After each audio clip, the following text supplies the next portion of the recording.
Bienvenido, Leonel, ¿cómo estás? ¿Qué tal, Héctor? Muy bien, ¿y tú? Bienvenido, muchas Buenas gracias. noches. Bien, cuéntanos, ¿cómo estamos cerrando el año y los datos más recientes que tiene el observatorio? Pues bueno, ya hemos mencionado que desde 2017 veníamos experimentando una gran crisis de seguridad en la Ciudad de México. 2018 no ha sido la excepción y particularmente nos preocupa mucho octubre. Octubre nos vuelve a sorprender cuando pensábamos que esto no iba a ser posible. Tenemos crecimientos en delitos bastante preocupantes y nos estamos presentando casi como uno de los peores meses dentro de los peores años, el caso de octubre. Todavía no tenemos datos de noviembre, todavía nos falta esta última información para ver cómo cierra el sexenio en general y en particular este año, pero sí estamos muy preocupados de que prácticamente no vimos ningún avance ni algún factor positivo de la estrategia de seguridad que implementó el exsecretario ahora Raimundo Collins al respecto en la Ciudad de México. Tenemos datos muy preocupantes, sobre todo en dos delitos que habían mostrado comportamientos positivos, que era el caso de violación y el caso de robo de vehículo.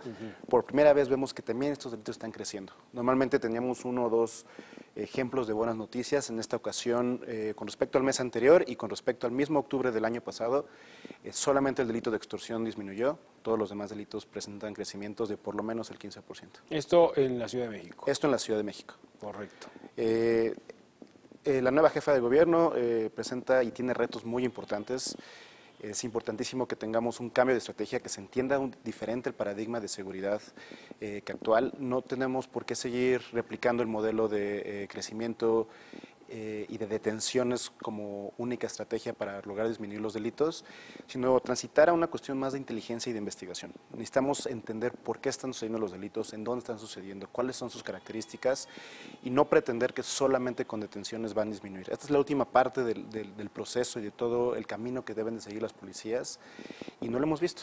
En los últimos 3 meses con Collins vimos un aumento del músculo, un aumento de la fuerza, quizá tratar de demostrar que había capacidades, pero vimos una policía quizá más fuerte pero menos inteligente, que solamente buscaba aumentar estas detenciones cuando una ciudad tan grande y tan compleja se requiere más allá de las patrullas de la fuerza.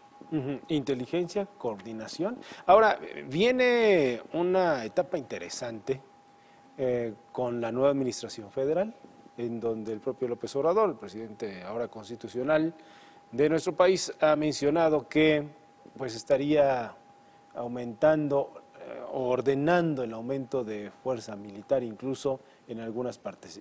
Ya en Morelos, por ejemplo, en Cuernavaca ya comienzan a patrullar militares.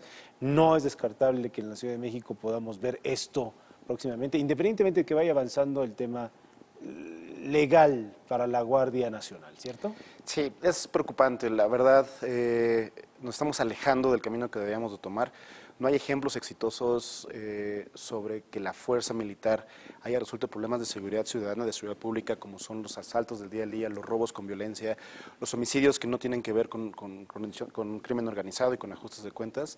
No encontramos evidencia ni en Latinoamérica ni en el país que esto haya funcionado. Es la estrategia que se ha tomado desde hace 12 años y por el contrario lo que hemos visto es que esta violencia aumenta. Deberíamos de fortalecer las policías locales y a pesar de que ya están patrullando, y es entendible el hecho de que en muchas comunidades sientan que si se sale el ejército o si no viene el ejército no se va a poder resolver, pero esto debe de ser transitorio y debe de estar entendido como la última alternativa y como en casos extremos. Pretender... Estamos en un caso extremo, ¿no, Leonel? El problema es que no encontramos las condiciones para que el ejército vaya a resolver los problemas finos de la delincuencia. Se trata de inteligencia, de entender. No hemos entendido. Si tú le preguntas a las autoridades por qué es que los jóvenes están entrando al crimen organizado, por qué prefieren salir a matar que ir a una carrera legal o tener que transitar un proceso mucho más aceptable socialmente, no lo sabemos. No sabemos por qué hay zonas como Colima y como California Sur que han explotado de la nada, que hace 6 años tenían índices bajos, como el caso de Los Cabos, por ejemplo. Y creemos que todo es lo que ya encasillamos en el tema del narcotráfico. Hay factores que se han dejado totalmente de lado, como otros tipos de mercados negros que tienen que ver con energéticos, como el caso del huachicol. Sí. Y ahora vemos a Guanajuato, que está incendiado y que se pudo atender de su momento, que pudimos haber descubierto que había estos problemas y que se dejaron crecer, porque se pretende atacarlo valga el ejemplo, querer matar moscas con escopetas. Sin llegar a este punto de inteligencia microlocal, sin poder entender las condiciones sociales, de fortalecer las policías locales, de dotar de capacidades de investigación y sobre todo que hemos desatendido totalmente el tema de procuración de justicia. De acuerdo. Quien es quizá quien tiene la mayor responsabilidad en estos temas. Al final, la gente va al Ministerio Público, quien tiene que investigar es la Policía de Investigación, que depende de las Procuradurías y Fiscalías, y son las más desatendidas en términos de recursos y en términos de capacidades. Bueno, hoy se están dando a conocer, y gracias a las redes sociales, a las benditas redes sociales, casos de delincuentes que son detenidos por sexta, octava, novena ocasión, ¿no? Sí. Y que han ingresado al reclusorio y que los sueltan por alguna razón y que otra vez están en las andadas, ¿no? Y eso nos habla del otro eslabón, que es el tema de organización social, que quizás es de los que tenemos más alejados. Todo el proceso de seguridad tiene que funcionar en cadena, desde la parte de la prevención y la inteligencia, la reacción y la reducción, la procuración de justicia y el acceso de justicia a las víctimas y la reinserción social. Hemos utilizado la cárcel como el agujero negro donde nos vamos a deshacer de quien no nos interesa y no hemos entendido que son parte de una sociedad y que la función del Estado constitucional es reintegrar a estas personas, dotar de las capacidades para que después de haber cumplido una pena puedan regresar e integrarse de una forma sana a la sociedad. No lo hemos hecho. Los centros penitenciarios son quizá los más olvidados, son zonas donde no solamente no encuentran cómo retomar su vida, cómo rearreglar su camino y salen en condiciones peores. Y eso es cuestión no solo de las autoridades, sino de la misma sociedad. Sí, por supuesto. Seguimos pidiendo antecedentes penales y que puede ser incluso pues discutible esta aseveración, pero si estas personas no encuentran a qué dedicarse porque todo el mundo le va a cerrar las puertas, si de la sociedad civil y desde la sociedad general no encontramos cuáles son los mecanismos para reintegrarlos, para tratar de hacer un voto de confianza después de que purgaron una pena, pues entonces lo único que les queda para sobrevivir es seguir con lo que saben hacer. Correcto. Y no hemos trabajado en conjunto para resolver este problema. Nos olvidamos totalmente de esta parte, dejamos que se autogobiernen, que tengan sobrepoblación, y sin este factor fundamental, no importa que sigan deteniendo. Collins decía que no mencionamos todo el trabajo que han hecho, a pesar de que sí lo hicimos en nuestra rueda de prensa, de cuántos detenidos ha tenido la policía, y para decirte aproximadamente, en el caso de robo a transeúnte detienen menos del 10% de las carpetas de investigación. Y eso menos del 10%. Y eso sin considerar la cifra negra. Imagínate que tuvieran el doble o el triple, no habría cárceles que aguantaran. Claro. Ahora, dime algo, Leonel, de lo que han identificado ustedes dentro del observatorio, en esta estrategia que hemos observado de la nueva administración federal, reunirse muy temprano, dando o informándose de cómo fueron las últimas horas a nivel nacional con los encargados de cada dependencia, ¿crees que funcione de algo? ¿Crees que eso también pueda dar algún resultado positivo en medio de este panorama que ustedes tienen muy bien identificado?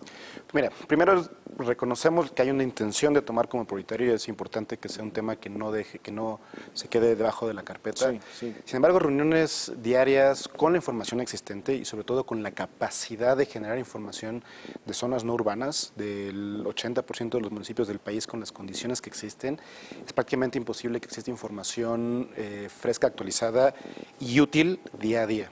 No, pero ya hay teléfonos celulares, ya hay internet. Voy a esto, platicando con algunos otros líderes de sectores, por lo menos obligará esta actitud o esta nueva manera de trabajar de López Obrador para obligar, para presionar de alguna manera a las autoridades locales, alcaldías, gobernadores, de que se pongan por lo menos desde temprano, a revisar la síntesis y estar informados de lo que pasa en sus comunidades. Por lo menos habría de servir de eso, ¿no? Para que a las 7 de la mañana, cuando salga López Obrador a los medios nacionales, pues diga y dé un panorama de cómo está el tema. Debería, sin embargo, no creemos que sea... Son pesimistas en el observatorio. Y yo creo que no solo es cuestión de pesimismo, sino no encontramos evidencia para saber que día a día vas a poder tomar decisiones que sean útiles. Es como ir al médico y que quieras estarte tomando la temperatura cada 15 minutos. Pues vas a tener cambios, pero vas a perderte que el fenómeno delictivo es mucho más complejo como para poder tomar decisiones que sean útiles con la información día a día. Estoy de acuerdo contigo, sí es importante que las cuestiones locales y que las autoridades locales estén conscientes de lo que está sucediendo, pero sí necesitamos que entiendan que este fenómeno requiere de un poco más de cantidad de información para poder hacer afirmaciones. No podemos hacer afirmaciones con la información de un solo día, no podemos tomar decisiones de política pública con la información de un solo día, porque el comportamiento criminal tiene cierta correlación tanto espacial como temporal. Hay que entender las dinámicas, hay que entender las tendencias, hay que entender el movimiento geográfico de los delitos para poder tomar decisiones en consecuencia. Día a día, pues sí, generará una tensión, pero me preocupa que se pueda perder en el mar de información que se va a generar y sobre todo que no vaya a llegar información que sea, pues por lo menos cercana a la realidad de lo que está pasando en comunidades. El reporte del Secretario Ejecutivo, la información que se publica como oficial, que es a partir de carpetas de investigación que se hace mes con mes, tarda 20 días en poderse cotejar y juntar para que pueda llegar a ciertos mínimos de calidad. Y hay estados que a la fecha no les alcanzan esos 20 días para poder juntar la información. Hacerlo día a día, prácticamente con la tecnología actual no lo veo factible. Existe el informe policial homologado que debería de cubrir esta información, pero en la gran mayoría de los municipios no se cuentan con las capacidades para que este sea llenado. Los policías, vamos, no tienen a veces ni siquiera o el tiempo o las condiciones para poder llenar un informe que les va a quitar. Quisiéramos pensar que esto va a llamar la atención, pero nos gustaría ver mucho más profesionalización en materia de seguridad. No es cualquier tema, no es un tema que se vaya a resolver con intuiciones o con buenas voluntades, es un tema que se tiene que resolver con acciones científicas, con acciones basadas en evidencia y con inteligencia criminal, con información que no solamente sirva para resolver caso a caso, como estamos acostumbrados, ¿no? Que pueda ser capaz de prevenir los delitos y no, como se utilizó y se quemó el término, de manera social, sino entendiendo cuáles son sus dinámicas, cuáles son sus factores de riesgo, dónde vamos a encontrar, al grado que se pueda prevenir. Y definitivamente esta es una cuestión que se tiene que resolver desde lo local hacia arriba. Va a ser muy complicado que desde políticas nacionales podamos resolver el crecimiento del robo de vehículos en la Ciudad de México, el crecimiento del robo a transeúnte en Tabasco, el crecimiento de la extorsión en Quintana Roo. Son delitos que tienen que comenzar de abajo hacia arriba con el desarrollo y el fomento de capacidades locales. Muy bien. Leonel Fernández, muchas gracias por estar con nosotros esta noche. Gracias, Héctor, a ti. Que te vaya muy bien. Muchas gracias. Igualmente, hasta luego. Bien, momento.